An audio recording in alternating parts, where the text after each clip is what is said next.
Hi friends, in this video I am explaining about the basic metabolic process glycolysis.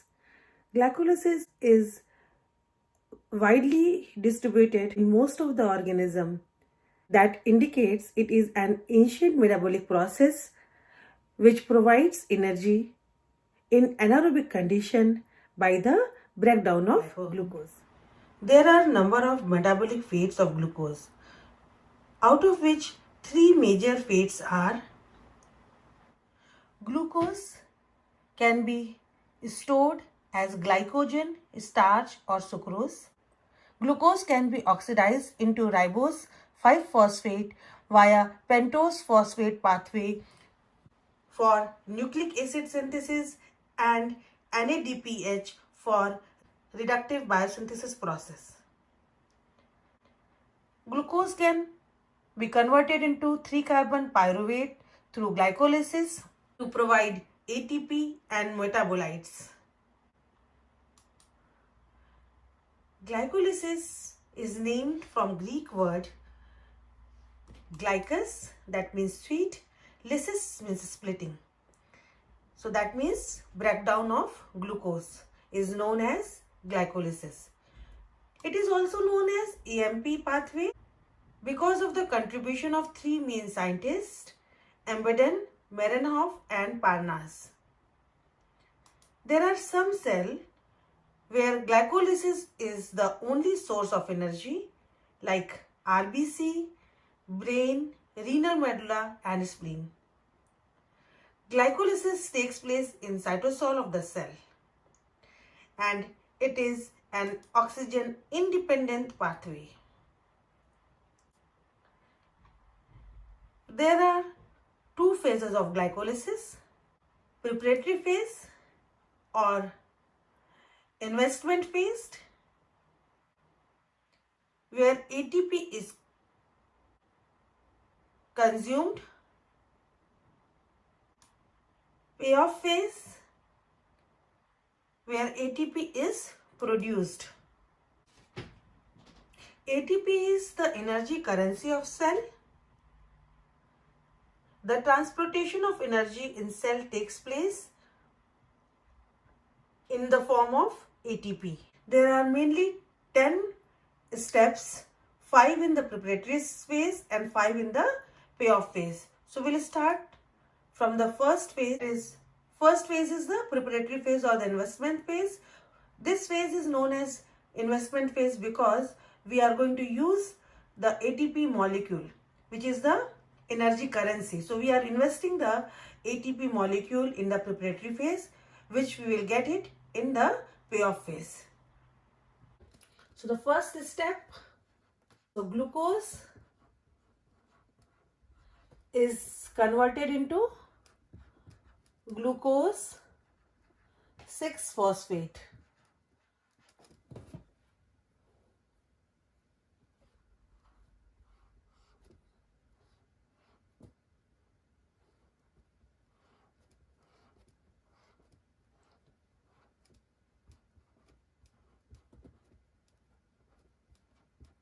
So this is the structure of glucose. CH2OH and H. So 1, 2, 3, 4, 5 and the 6th carbon. So on the 6th carbon phosphate will come. So from where it will come? Who is going to give the phosphate? So in case of cell, the energy is provided in the form of ATP. By the breakdown of ATP adenosine triphosphate, it is having a 3 phosphate groups. It is a very high energy compound. When the bond break down, it releases energy, ATP, and that will be converted into ADP, adenosine diphosphate. So the phosphate group will be transferred to the 6th carbon of glucose.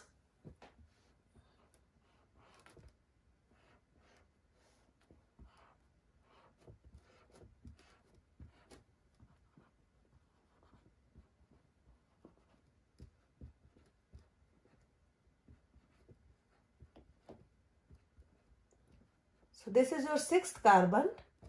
So the phosphate group will be transferred from ATP to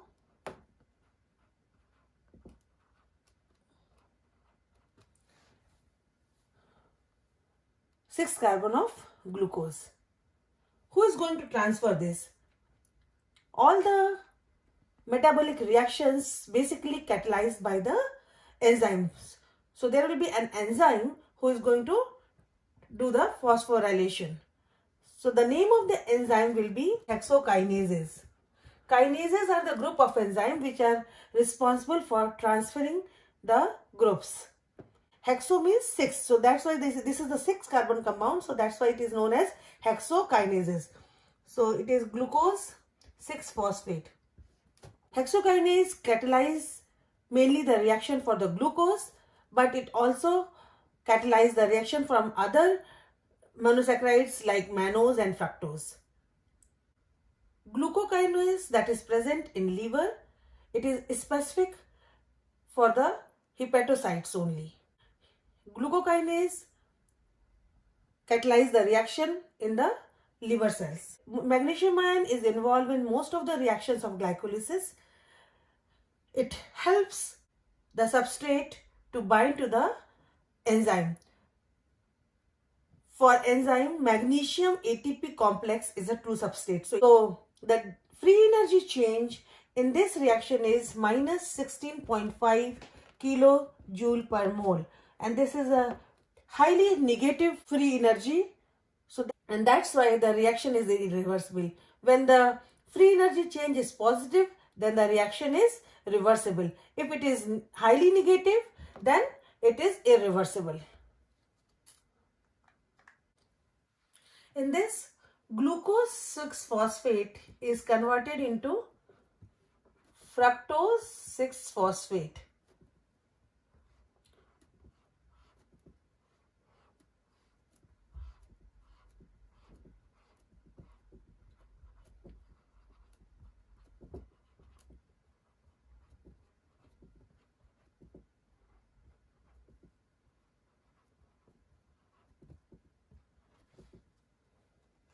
So I am writing the phosphate only as a P. So this glucose 6-phosphate is converted into fructose 6-phosphate. Fructose is an isomer of glucose. This is the glucose and fructose are the functional isomer. What is the difference between glucose and fructose? Glucose is having aldehyde group on the first carbon, and in case of fructose, the ketonic group is on the second carbon. So the difference is only in the functional group. Both are the 6 carbon sugars. So glucose 6-phosphate is converted into fructose 6-phosphate. So this is your furan ring. 1, 2, third carbon OH up, H, OH, CH2, OH, H. So this is fructose, and on the 6th position, the phosphate. So the name of the enzyme will be, because it is phospho, and the 6 carbon sugar, so phosphohexoisomerase. And this reaction is reversible because the G free energy change is 1.7 kilojoule per mole. This reaction is, the free energy change is positive, so this reaction is reversible. This reaction is also takes place in presence of magnesium ion. So the next step, the third step of the preparatory phase is fructose 6-phosphate will be converted into fructose 1,6-bisphosphate. Bis word is used when the two phosphate groups are not closer because they are on the first and 6th carbon.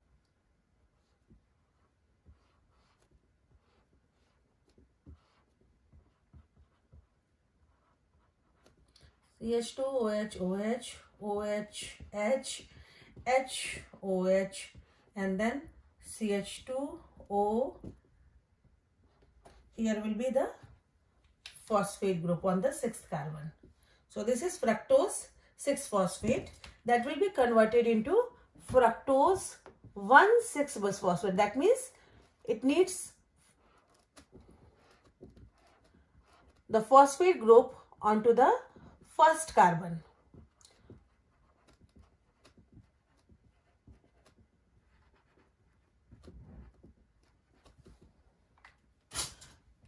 So the phosphate group was on the 6th carbon. So now it needs on the first carbon. So where it will come? Yeah, you are right. You know, it comes from ATP. ATP, adenosine triphosphate, will provide one phosphate group and it will be converted into ADP. And this reaction will take place in presence of magnesium ion, because magnesium ion is helping the substrate to bind with the enzyme. So the name of the enzyme will be what? Kinases. Kinases are the group of enzyme which helps in the phosphorylation. And what will be the name of the enzyme? Phosphofructokinases 1. This is actually an allosteric enzyme. This helps in regulation of glycolysis. We'll talk about this enzyme in detail when we'll talk about the regulation of glycolysis in another video. The free energy change is minus 14.2 kilojoule per mole, and that is again a very high negative free energy change. That's why the reaction is irreversible. So the fourth step is cleavage of fructose 1,6-bisphosphate. So fructose 1,6-bisphosphate will be break down into 3-carbon compound, glyceraldehyde 3-phosphate and dihydroxyacetone phosphate. These two are the isomers.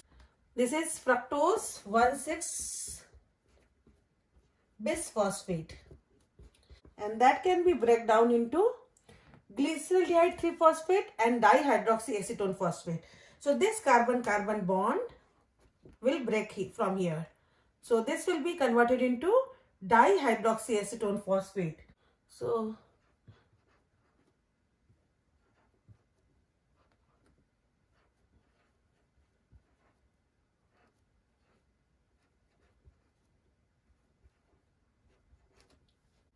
dihydroxyacetone phosphate.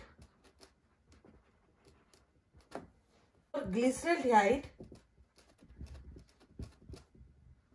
3-phosphate. So at carbon 3, the phosphate group is there. So this is known as glyceraldehyde 3-phosphate.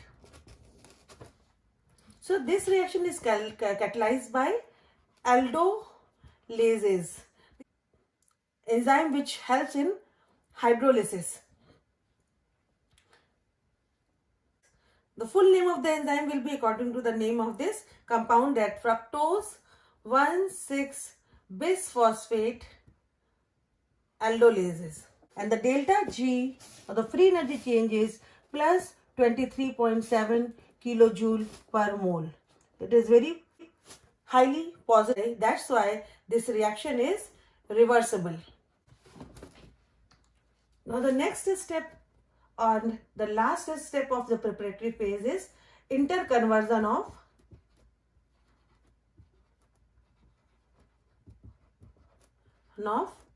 trioses.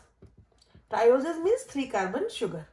So glyceraldehyde 3-phosphate can be converted into dihydroxyacetone phosphate, or dihydroxyacetone phosphate can be converted into glyceraldehyde 3-phosphate.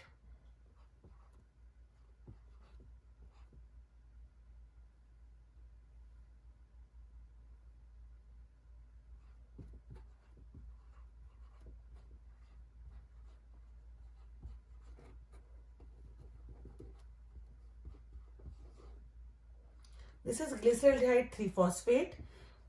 It will be converted into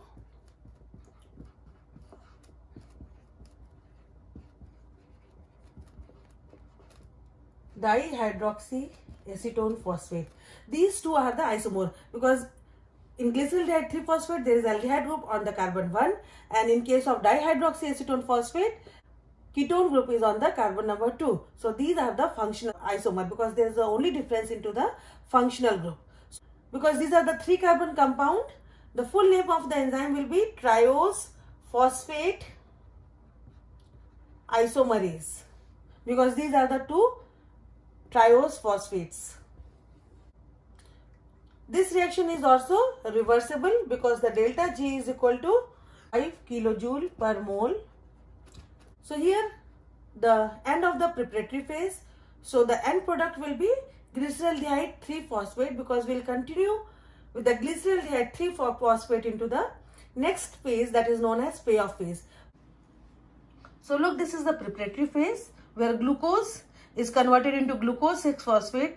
The ATP molecule is used here, and where fructose 6-phosphate is converted into fructose 1,6-bis-phosphate, ATP molecule is used here. So that's why it is known as investment phase or the preparatory phase.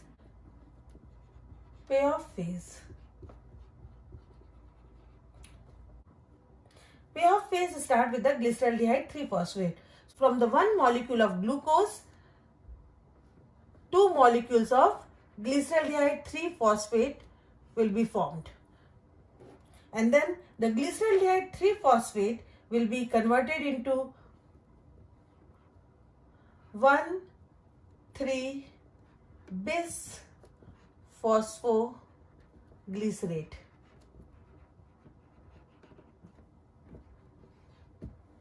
So this is the 6th step of the glycolysis.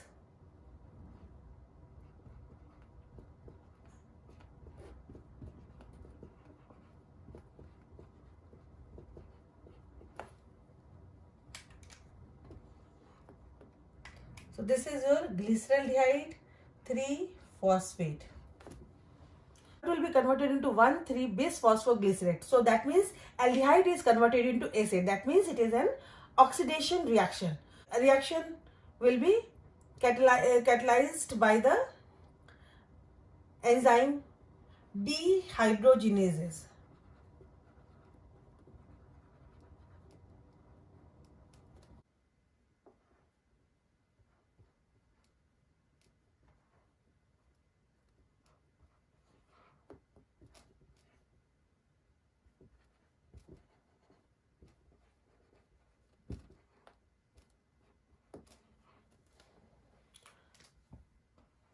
So this is the phosphate group is on the 1st and the 3rd carbon. And the phosphate group here, it's not coming from the ATP. It is an inorganic phosphate in the solution that is coming here to oxidize this glyceraldehyde 3-phosphate, and it will be converted into glycerate. So 1,3-bis-phosphoglycerate. Because at position number 1 and 3 the phosphate group is there, so 1,3-bis and the glycerate, because the aldehyde is converted into acid. This reaction is catalyzed by a coenzyme that is known as NAD, nicotine amine dinucleotide. This is its oxidized form. It will be converted into NADH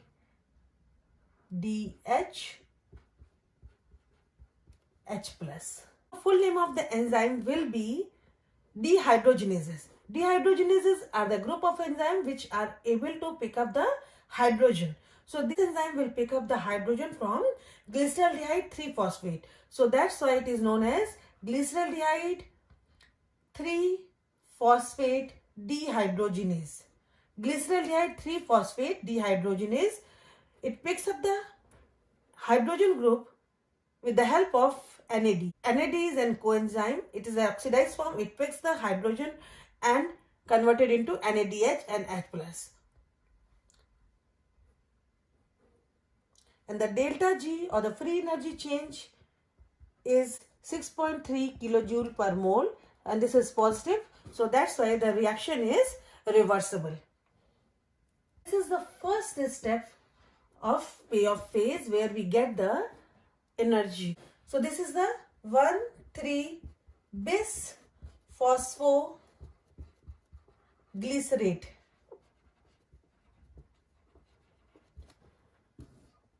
So generally we get the energy in the form of ATP. So what will happen? All the phosphate bonds are very high energy bond.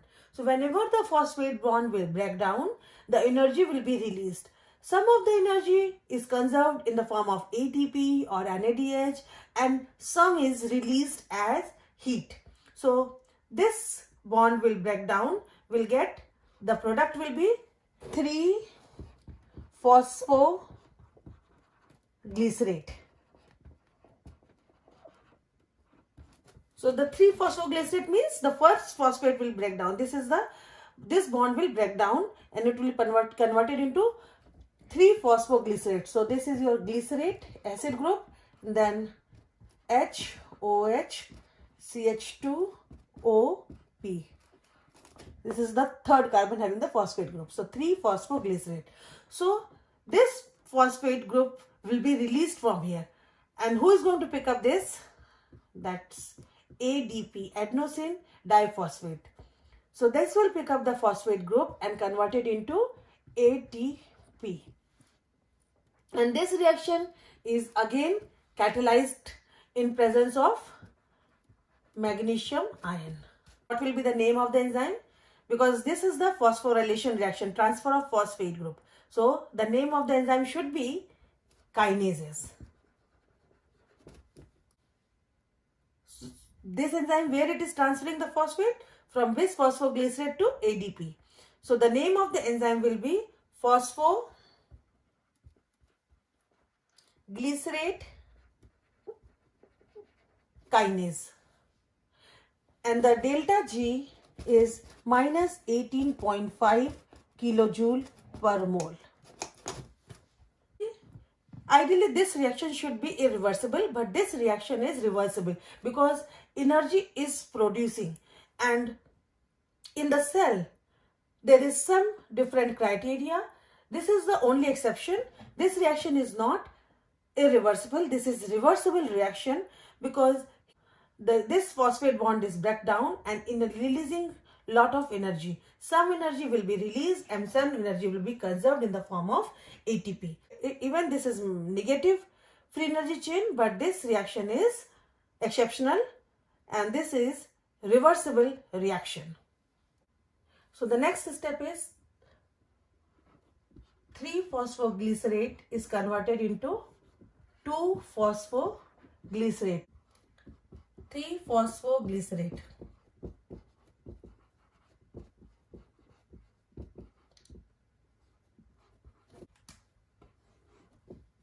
So this is 3-phosphoglycerate that will be converted into 2-phosphoglycerate. So what is the difference between these two? So only difference is the phosphate group from the third carbon transferred to the second carbon here. So who is going to do that? There is an enzyme known as mutase. Mutase means this is involved in the movement of phosphate group from third to the second carbon. So mutases are the transferases type of enzyme. So the full name of the enzyme will be phosphoglycerate mutase. So this reaction is again catalyzed in presence of magnesium ion, and the free energy change is 4.4 kilojoule per mole. So that reaction is again, it is positive, so this reaction is again reversible. The ninth step, so the 2-phosphoglycerate.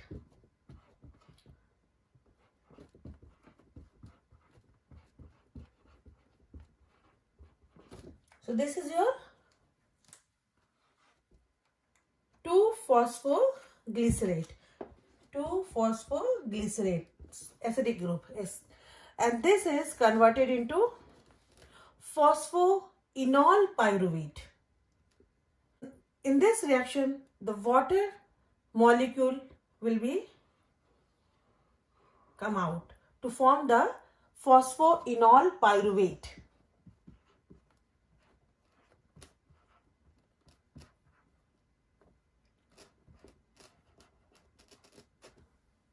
The enzyme is known as an enolase.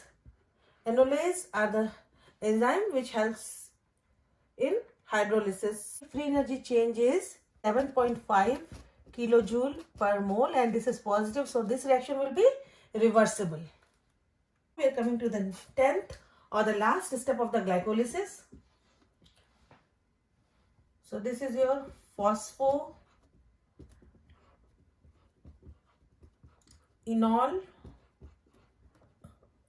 pyruvate, and this is a very high energy compound because there is a phosphoester bond. When they break down, they release the energy. And the last step, what is the end product, is the pyruvate. So what will happen? This phosphate group will be come out,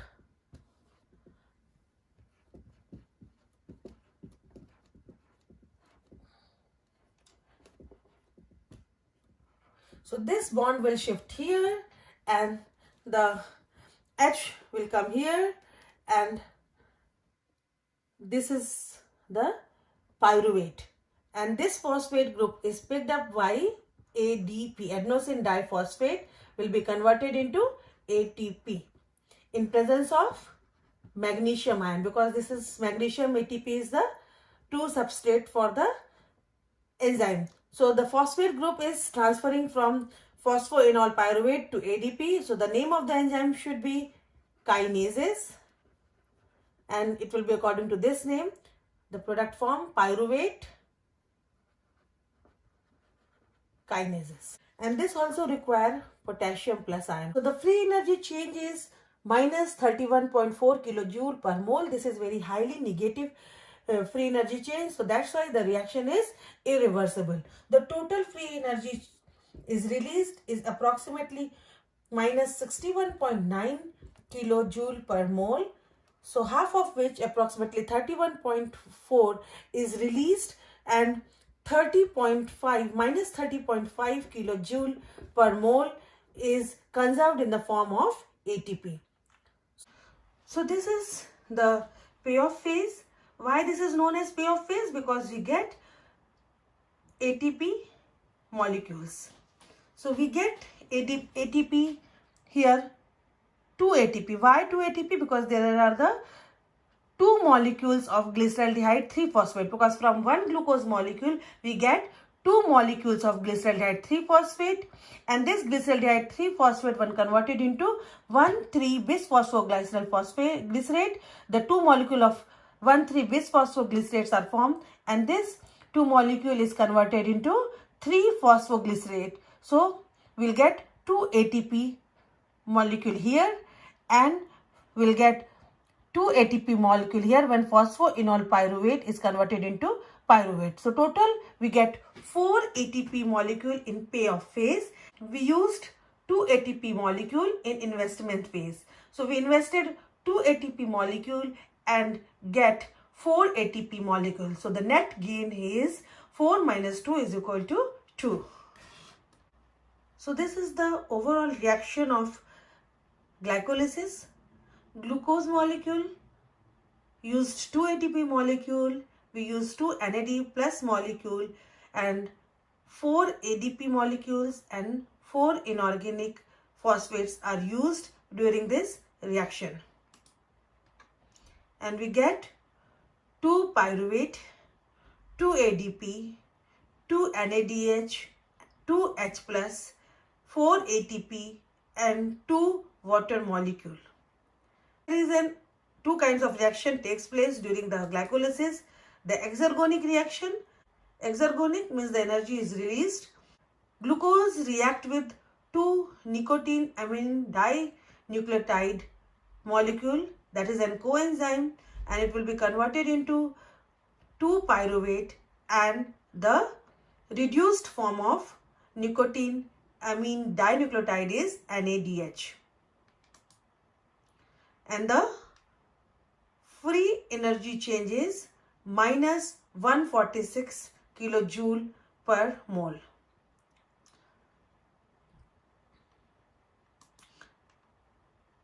Endergonic reaction. In this, 2 ADP molecule takes 2 inorganic phosphate and form 2 ATP molecule and 2 water molecule. The free energy change is 61 kilojoule per mole. So the net reaction is, we can cancel the 2 ATP from 4 ATP will be only 2 ATP molecules. So the glucose plus 2 NAD plus 2 ADP plus 2 PI will form 2 pyruvate, 2 hydrogen plus 2 ATP, 2 water molecule plus 2 NADH. So this is the net reaction, and the total energy will be minus 146 plus 61 is equal to minus 85 kilojoule per mole. So this is the under standard condition. Glycolysis is irreversible. So glycolysis release only small amount of energy. Pyruvate formed as an end product of glycolysis is still have most of the potential energy that can be extracted by tricarboxylic acid cycle and oxidative phosphorylation.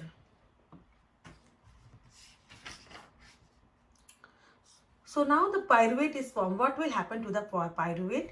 It is the fate of the pyruvate. So glucose is converted into 2 pyruvate with the 10 successive reactions of the glycolysis. And this pyruvate, if it will get the oxygen, it will go into the mitochondria and it will be converted into 2-acetyl-CoA, and in the mitochondria this will be formed 4 carbon dioxide and 4 water molecule is formed by the citric acid cycle, and number of electron molecules are released which go into the electron transport chain to form the 30 to 32 ATP molecules.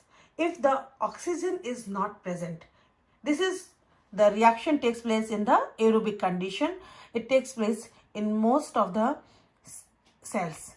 But if there is no oxygen, or if the cells, they don't have mitochondria, or they don't have the enzymes for the TCA cycle, if they don't have the mitochondria, so the fermentation process takes place. There are 2 kinds of fermentation, ethanolic and lactate. So the pyruvate can be converted into lactate by the process of fermentation, or it can be converted into ethanol by the process of fermentation. So in case of yeast, they are formed ethanol. Pyruvate can be converted into lactate in case of vigorous contracting muscle, or in RBC cell, or in some other cells, and in some microorganism where mitochondria is absent. Or if you need a lot of energy and there is not sufficient oxygen, so the glycolysis continues. So the pyruvate will be converted into lactate to regenerate NAD. Regulation. Glycolysis regulation takes place by 2 processes, allosteric regulation and the hormonal regulation. Exokinases, phosphoproctokinases 1 and pyruvate kinases. These are the 3 involved in the allosteric regulation, and the hormonal regulation takes place by mainly glucagon, epinephrine and insulin. That we will discuss in detail in the separate video. This is all about glycolysis. Thank you. I hope you like my video. Please comment and subscribe. Thank you.